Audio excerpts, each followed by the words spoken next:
As I look around the hall here today, I want to welcome everybody that's here.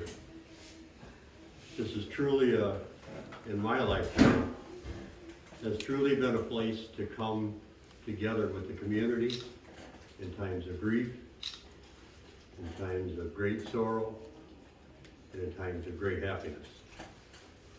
As you look around, you can see the commanders come from all around the community, all around the area. We're a rural area, we reach out quite a ways.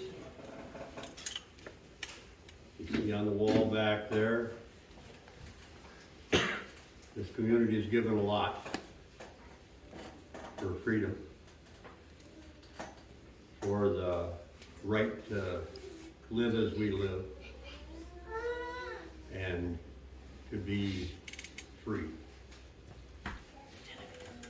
That's something we have to guard very dearly. It's not just the veterans that guard it. It's the basis of this country is the family. Family units are probably the most important thing that you can build a democracy off of. If you don't start out right, you don't get a little discipline, you'll never develop self-discipline.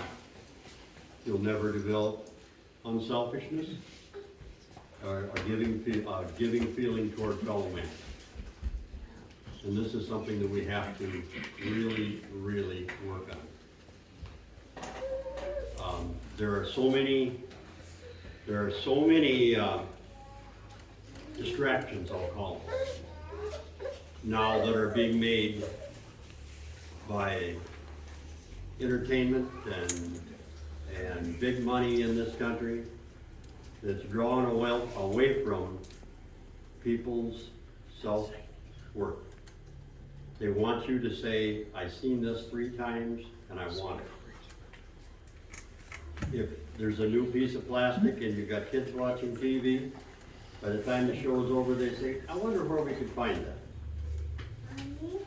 And you know, it's not hard to believe that would be, but we need to become more in touch with our people around us. We need to learn to communicate again without the use of a phone while you sit across from someone. And we need to have people know that you have a little integrity in you. Because if you haven't got that, you can't feel good about yourself. And then you have to feel bad about somebody else to make yourself feel better. And that's part of the problem we have right now. I'll get off my soapbox, and I want to get into a couple things here. One of the hardest things for me to do is go to a military funeral. I've always had tremendous trouble with that. When I first became commander back in 1980, the first funeral we had was my Uncle Alfred Bulin's. My Uncle Alfred served with the 8th Air Force, flew out of England, and he was a Jeep driver, and he was part of the support crew. If you kind of put a plane in the air, it takes 8 to 10 people to keep it supplied and maintained and followed and home. Well, John McGlynn didn't get all the way home once. He was shot down over France. And John McGlynn was lucky enough to get in contact with the underground, and they got him back to England. You never hear John talk about anything like this. He's been gone for a long time, but I never heard him talk in public about it. When he got to England, he was met by a Jeep. And John, being the talkative sort that he always was, asked the Jeep driver where he was from. The Jeep driver replied, I'm from Wisconsin. He said, we're at Wisconsin. Jeep driver says, oh, you never know where that town is. Just a little town called Laval. John said, you ever heard of Cazenovia? The there was a lifelong friendship between them that lasted and lasted and lasted. That was the first funeral I had as the new commander, 1980. John was the chaplain, and he delivered the flag to my grandfather. Uncle Alfred was a bachelor, a fine man, and they were the best of friends from the time there. We had a lot of people in this post. I've been in the post for 52 years. I don't look that old, I know, you'll have to excuse me, but I was very young when I joined it.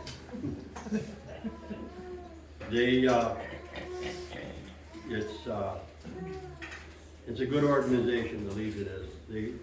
It's a connection for the communities with the veterans. It's almost like a bridge. We need more people that are vets now to walk on that bridge, to come in to the post and work with the community. We need members of the Sons of the Legion. That's how this community can be rebuilt. The post can be rebuilt. We're getting kind of old. And we need to keep it going because it's a valuable asset, not only to veterans, but I hope to the community too. I could go on about this for a half a day, and Jim is probably going to kick me here in a second, telling me I'm almost out of time, so I better get on with some other stuff. We lost two people that were really instrumental in our post this year. We lost Don Klang. Donnie was with us for over 60 years. He always worked at the celebration. He was a tremendous hand with a hamburger. If you ever needed anything built or fixed, him and his brothers, and the Hankel boys, and Slim Burbage, and all them boys, they'd throw in, and that's how this stuff all got built. Come a long ways from creamery. This is just a warehouse when it started. We're going to miss him. I know Jim's going to mention him later on. We also lost Bob Smith. Bob Smith was the best historian we've ever had. Bob could tell you more things about this post than almost anyone. And he is very, very, very much going to be missed. So I better get on with Decoration Day or Memorial Day, or else they'll throw me out of here. The history of Decoration Day was on May 5th, 1868, General John Logan, headquarters of the Grand Army of the Republic, issued a General Order number 11, making the 30th day of May as Decoration Day. That's when the flowers and the flags and whatever else seemed appropriate was to be put on the graves of veterans. The Civil War veterans, the veterans of previous wars, and when they talked about the Civil War, they wanted the veterans from both sides to be decorated. The Confederate and the Union troops. The reason for that is when you decorate the grave of a veteran, it promotes the healing and try to cut into the hatred that can be developed in combat, or the loss that's associated with wars. They had to heal the nation some way. And that's one of the ways that they were trying to reunite the troops that they had in the military. Because after the Civil War, not only did they have guys that fought on the Confederate side and the Union side, they had them both together in the same units, which can be a very, very, very hard thing for people. We deal with problems of race. We deal with problems of ethnic origin and of values. Values not only politically but religiously. And it has caused wars. It has caused great harm to people that have absolutely no reason to be harmed. So the reason that they started this It's funny how history can come forward, isn't it? The reason that they started this was to reunite the South and the Northern troops. In 1968, Congress passed the Uniform Holidays Act, changed it to the last Monday of May, so we'd have 3-day weekends. That's why the date floats. Now people think of Memorial Day as the start of the summer, the grilling season, which is all good things, the travel weekend, graduations, and Memorial Day celebrations. It's a time that we honor the ones that were killed in action. And there's almost as many people that died not in action from sickness and accidents while training. They gave the ultimate sacrifice just like the ones that were killed in battle. Over 1 million dead so far in all the wars to date. 656 killed in battle, and 552,000 people died of sickness and accidents. To give you some idea what that number represents, there was over 1 million Americans died of COVID. I don't think there's anyone in here that doesn't know someone that died of COVID. It's an astounding figure. What a price to pay for the privileges we have now. It was all given, never. And what really makes me marvel now is the veterans we have now are all volunteers. When I went in, it was a draft, along with what most of us here went through. But now it's volunteers, and the ones that volunteered and did their time, a lot of times went to the Middle East 2 or 3, 4 tours. They come back. It's very hard for these people. We need to be able to bring them into our fold.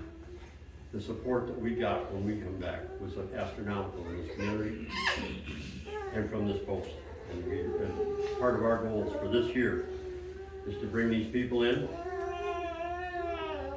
have something that's pertinent for them, and help them.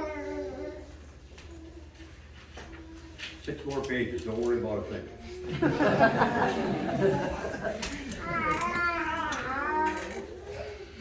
So, after we get done here, we go to the Ironton Cemetery. I'm going to give you an example of how much this community has actually lost in war for freedom. In the Ironton Cemetery, over 100 vets are buried in there, closer to 150. It's got the highest percentage of veterans in that cemetery for that size of any cemetery in the state of Wisconsin. Several reasons for that. One of them was there was a big mining operation there, and the community supported it. And there was a lot of farms, the part-time farms and this kind of thing around it. And there were several units that formed up out of Elton area, and out of Richland County, and out of Sauk County. My great-great-great-grandfather, at 14 years old, went with F Company out of Richland Center. Was in the war for 2.5 years before he got back. He went at 14. They've seen some battles, not really, really tough ones to start out with, and that's why they didn't have as high a casualty rate. That's what some of them did. They were known as some of the greatest horse thieves in the Union Army. They sent 2 cavalry units afoot for the Confederates. So that was some of their claim to fame. According to family lore, he was mad till the day he died because the government took him out of the service when they were in Texas yet. And of course they kept the horses. So they had to walk to the Mississippi and take a boat back up here. I guess he was mad till the day he died about that. But anyway, Getting back to the Ironton people that went in out of the mine, they trained at Camp Randall. Disease was rampant down there. It was killing more people than accidents, or almost more than the war. So they only trained for 16 days. 16 days isn't hardly long enough to teach you how to shoot a rifle on volley. Most units, when they went south, were reserves, and they would be able to be trained to go along with the divisions or the units they were assigned to. This unit was nearly decimated because when they got there, they needed him right away.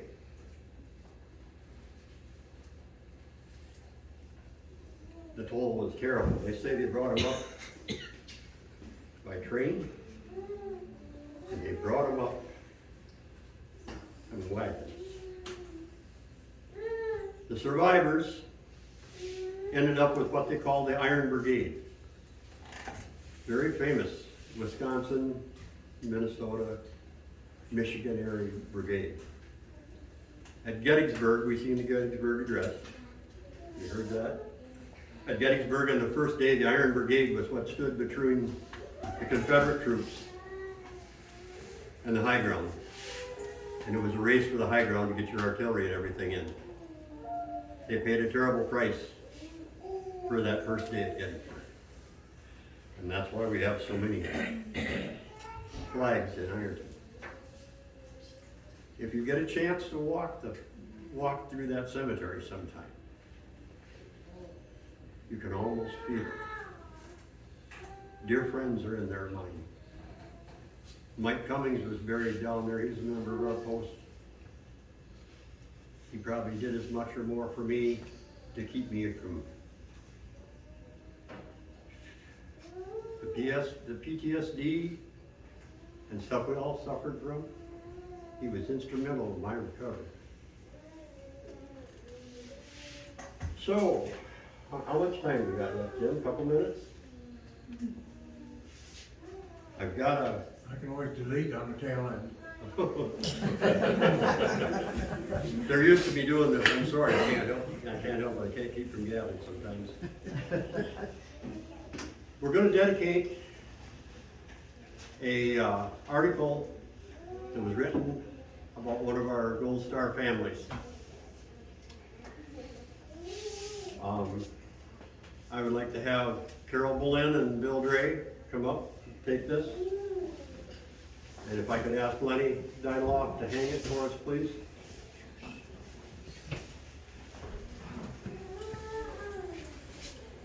Carol said she didn't want to cry. I told her I didn't either. She wants to take pictures of You your guys kids. go up front. Oh.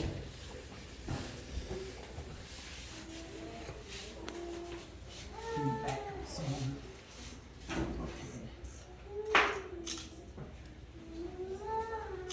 Got it.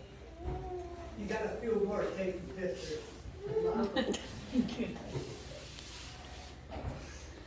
Smile, Bill, you're on candid camera. One more piece. That came off the wall. That's what's going back. Oh, you got you. Now, if I could ask Lenny to help him hang that, please. And I would like to present that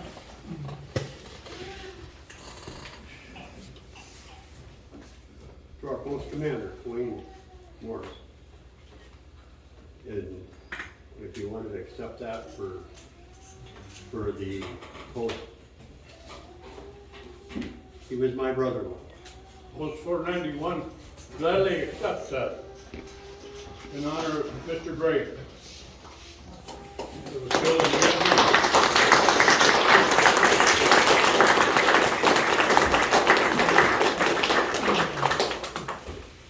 You're not rid of me yet. Jerry Hook wrote the article that's there. He's our 3rd district commander now. At the 3rd district meeting, I got a chance to listen to him talk. He is a tremendous leader for us. There's no glory in dying for your country. If you read that article, it talks about how it affects the family. It talks about Mike and how what he was, how he was. A local guy, grew up here, went through Weston High School. I'd say he's a saint, but he wasn't. But he was just a normal good guy.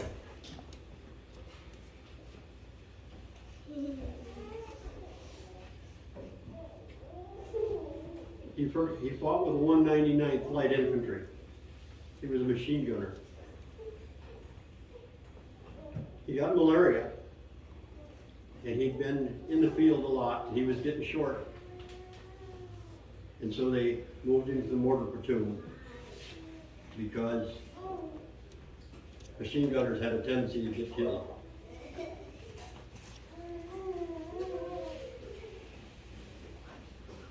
They'd been on operation, got a truckload of mortars,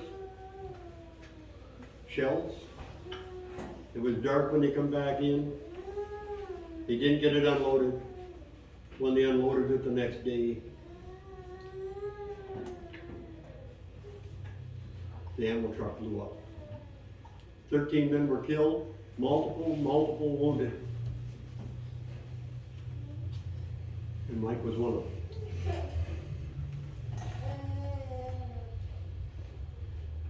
The Vietnam Memorial that we have in Washington, D.C.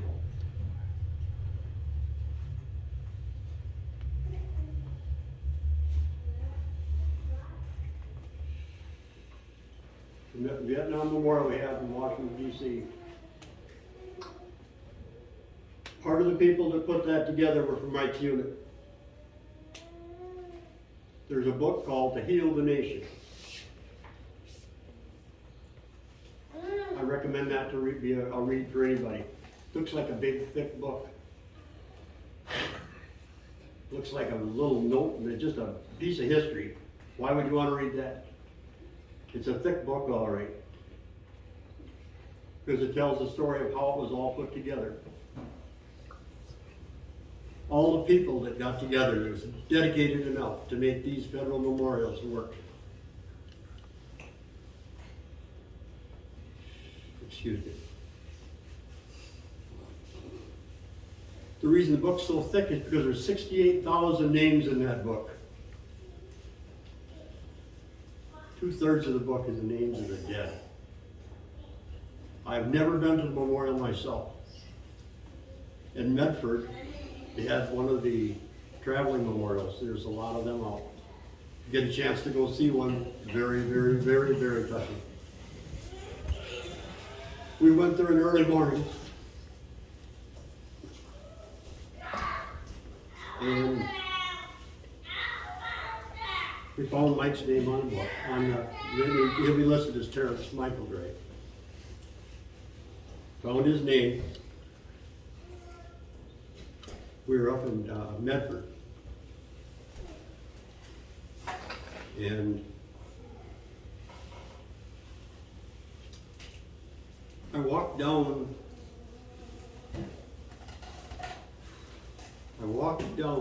that memorial, and I started running into names that I knew. What a fitting tribute it is for them. And I don't know if I ever want to go back to see it again, because I just about didn't think so. There's something about pride, besides something like that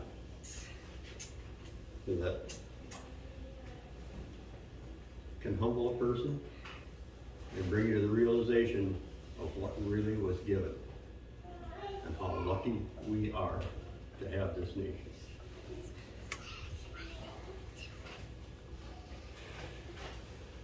And now I want you to listen to somebody who's been to these memorials. in Washington DC. You can always tell an active Legion member by their hats. I've got a few of those little dealies up here, not many. Then you get looking at some of these guys here, this guy, Wayne Morris is another one. Wayne has got enough, if he gets any more, he's gonna have to have somebody help carry it. There's nobody that I'd rather trust to talk about those flights, the honor flights, than Wayne. Because Wayne does everything 110%, and you can always count on him.